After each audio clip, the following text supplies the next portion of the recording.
Welcome to easy movie choice. నేను రాకేష్ నాయుడు. అందరికీ నమస్కారం.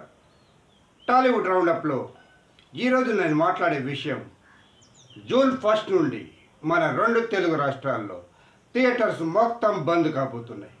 దీనికి కారణం ఎవరో తెలుసా? ఎగ్జిబిటర్స్ అంటే మన ప్రొడ్యూసర్స్ సినిమా తీస్తే దాన్ని సినిమా హాల్లో ఎగ్జిబిట్ చేసేవాళ్ళే ఎగ్జిబిటర్స్. వాళ్ళంతా స్ట్రైక్ చేయబోతున్నారన్నమాట. సినిమా హాల్స్ ఎప్పటి నుండో రెంట్ పద్ధతిలో నడుస్తున్నాయి అన్నమాట.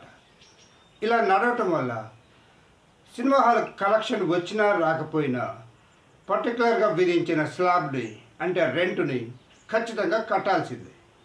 దీనివల్ల మేమంతా నష్టపోతున్నామని ఎగ్జిబిటర్స్ వాదిస్తున్నారు.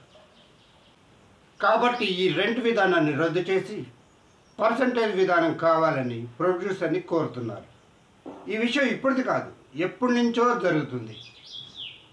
కానీ ప్రొడ్యూసర్స్ మాత్రం పర్సంటేజ్ విధానం మేము ఇవ్వలేమని, ఇప్పటికే మేము 100 కోట్లు పెట్టి సినిమాలు తీసి చాలా నష్టపోతున్నామని, పర్సంటేజ్ ఇచ్చే ప్రసక్తే లేదని ప్రొడ్యూసర్స్ అంటున్నారు.